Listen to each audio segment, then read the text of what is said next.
အားလုံးပဲမင်္ဂလာပါဒီနေ့က AR တိုင်းအဆက်ရန်ကုန်ကတိတ်ကားလမ်းမှာရှိတယ်ကျွန်တော်တို့သင်းကြီးကြော်ရွာကိုစက်ဘိန်းနဲ့ပြီးထွက်ကြမှာဖြစ်ပါတယ်ဒီနေ့ကတော့တယောက်တည်းမဟုတ်ဘူးစန်ဒေးဘိုင်ကအဖွဲ့နဲ့ပေါ့နော်စန်ဒေးဘိုင်ကအဖွဲ့နဲ့အားလုံးအယောက်40လောက်ရှိမယ်အယောက်သင်းကြီးကြော်ရွာကဒီကျွန်တော်တို့ရန်ကုန်ကနေဆိုရင်ကီလို60လောက်ရှိမယ်ပေါ့နော်အသွားပြန်ဆိုရင်တော့120လောက်ရှိမယ်ပေါ့နော် AR တိုင်းနဲ့အဆက်စားမလောက်နဲ့မဲဇလီအဲ့ဒီရဲ့ဈားထဲမှာရှိတာပေါ့နော်ဆိုတော့ရန်ကုန်ပသိမ်ကားလမ်းကနေပြီးတော့မှကျွန်တော်တို့6ကီလို4မိုင်ခွဲပေါ့နော်4မိုင်ခွဲသုံးဖို့6ကီလိုအဲ့လောက်တော့စောက်ဝင်ရအောင်ပဲဗျအဲ့တော့အခုကတော့ကျွန်တော်တို့ဒီတာဂီတာအဖွဲ့ကိုစောင့်နေတာပေါ့နော်တာဂီတာအဖွဲ့ကိုစောင့်နေတာစုရက်ကတော့ကျွန်တော်တို့ဘယ်မှာချိန်ထားတာလဲဆိုတော့ဒီလှိုင်သာယာကမန်းမြို့တော်ပေါ့စီစားတော့ဆိုင်မှာပေါ့နော်ဆိုတော့အဲ့မှာကျွန်တော်တို့မနက်စာစားရင်းနဲ့တွေ့ဖို့ချိန်ထားပါတယ်စုရက်လောက်ကိုချိန်ထားပါတယ်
ကျွန်တော်တို့9နာရီနဲ့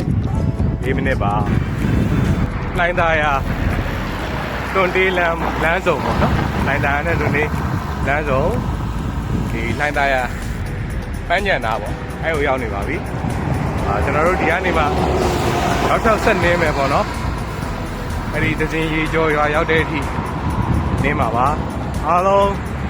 ကီလိုကဟိုဘက်ကိုနောက်ထပ်40လောက်ကျန်အောင်မယ်ဗျရွာအထိရွာအရောက်ပေါ့နော်ရွာရောက်ကီလို40လောက်ကြာအောင်မယ်အဖွဲ့တွေကတော့အားလုံးနင်းတဲ့လူဦးရေအားလုံး50လောက်တော့ရှိပါတယ်နော်မိသားစုတွေကားတွေနဲ့လိုက်တဲ့သူတွေလည်းပါပါတယ်လူတွေအများကြီးနဲ့ဆိုတော့ကြော်စရာကြီးပါโอเคအဲ့တော့ဆက်ပြီးတော့ကြည့်ရှုပေးကြပါအောင်ကျေးဇူးတင်ပါတယ်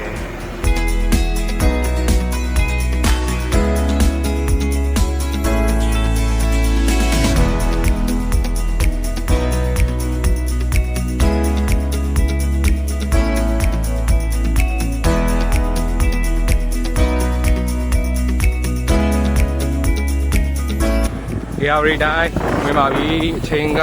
8:14ပါအချိန်က8:10ရှိပါပြီရန်ကုန်တိုင်းကျော် AR တိုင်းဒေသကြီးကိုကျွန်တော်တို့ဝင်လာပါပြီဒီမကြခင်မှာပဲကျွန်တော်တို့သွားကြတဲ့ဒီကျော်ရွာကိုရောက်ပါတော့မယ်လမ်းကြီးကတော့ဖြူးခံနေတာပဲဗျရန်ကုန်ပသိမ်လမ်းရန်ကုန်တိုင်းထွက်ကတော့တော်တော်လေးနင်းလို့ကောင်းပါတယ်လမ်းလည်းကောင်းတယ်ထိုင်သားရအထွက်တောက်လျှောက်ပေါ့နော်အဲ့တော့လမ်းကောင်းနဲ့တော့အားလုံးကတော့ကီလို29 28 30အလောက်နင်းနေကြပါတယ်ဗျဟောလို့ကိုဖုတ်ကြီးတွေကြီးပဲပေါ့ဗျာ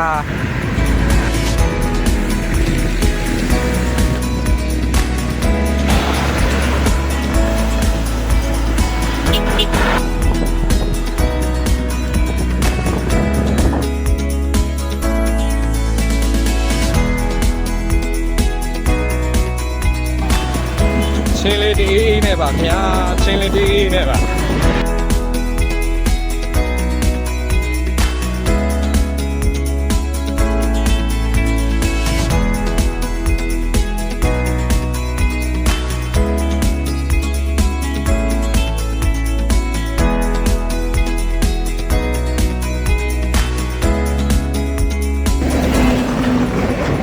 ချိန်က8:28ပါကီလို45လောက်ဖြစ်လာပြီပေါ့နော်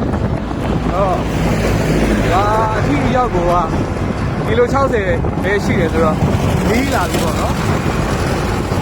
စိတ်မကြခင်မှာတော့ကျွန်တော်တို့ဒဇင်ရေကျော်ရွာရဲ့ဝင်လန်းနာကိုရောက်ပါတော့မယ်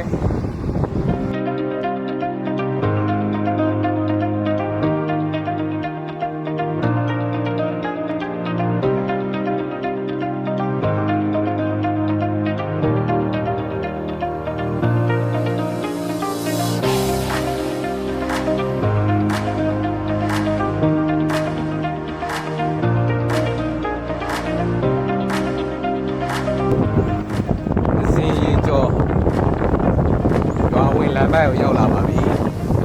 လူက53ကီလိုရှိပါတယ်အချိန်ကတော့9:09 မိနစ်ပါခင်ဗျာလမ်းပိုင်းလေးကတော့တည့်ပင်ရိပ်လေးနဲ့ရွာလမ်းလေးဆိုတော့နင်းလို့ကောင်းပါတယ်ခင်ဗျကိုရောက်ရင်ကျွန်တော်တို့ကျောင်းဆိုတဲ့ဘုန်းကြီးကျောင်းမှာကျွန်တော်တို့စပိန်နေအပ်ထားခဲ့မယ်ပေါ့နော်ပြီးတာနဲ့အဲဒီကမှတစ်ဆင့်ဆက်လက်စီးပြီးတော့မှကျွန်တော်တို့ရွာဘက်ကိုဝင်မှာဖြစ်ပါတယ်ခင်ဗျအားလုံးပဲကျွန်တော်နဲ့အတူတူလိုက်ပါကြည့်ရှုပေးကြပါဦးခင်ဗျ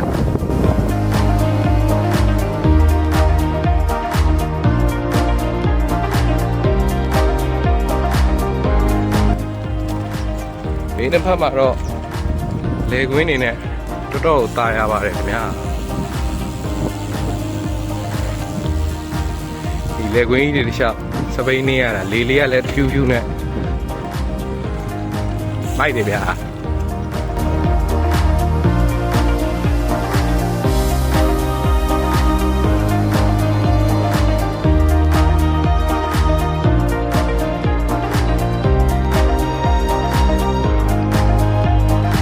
โอเคဒဇင်ရေကျော်ရွာရဲ့လေစိတ်ကိုရောက်ပါပြီဒီကနေမှစလို့ကျွန်တော်တို့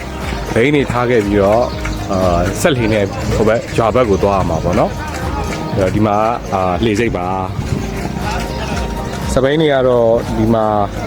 ဘုံကျောင်းမှာပဲအခက်မှာဖြစ်ပါတယ်ဘုံမရောက်ရည်တဲ့ဘုံလို့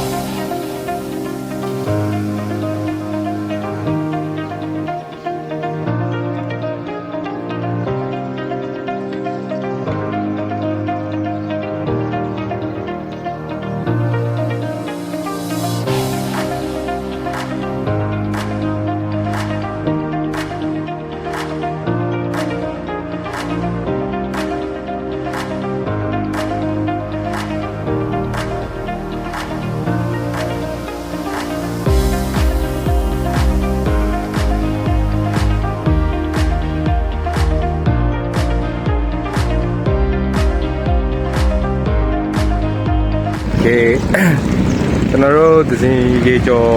ရွာကိုရောက်ပါပြီစပိန်တွေကတော့ကျွန်တော်တို့ဒီနောက်ကဘုန်းကြီးကျောင်းပေါ့နော်အဲဒီဘုန်းကြီးကျောင်းမှာစောင့်ခုတ ထဲမှာကျွန်တော်စပိန်တွေအားလုံးစုထားခဲ့ပါတယ်ပြီးရင်တော့ကျွန်တော်တို့ဒီလေးကိုသွားပြီးတော့ဒီကျွာလေပတ်ဆရာလေးတွေကိုသွားရောက်လေပတ်ကြမှာဖြစ်ပါတယ်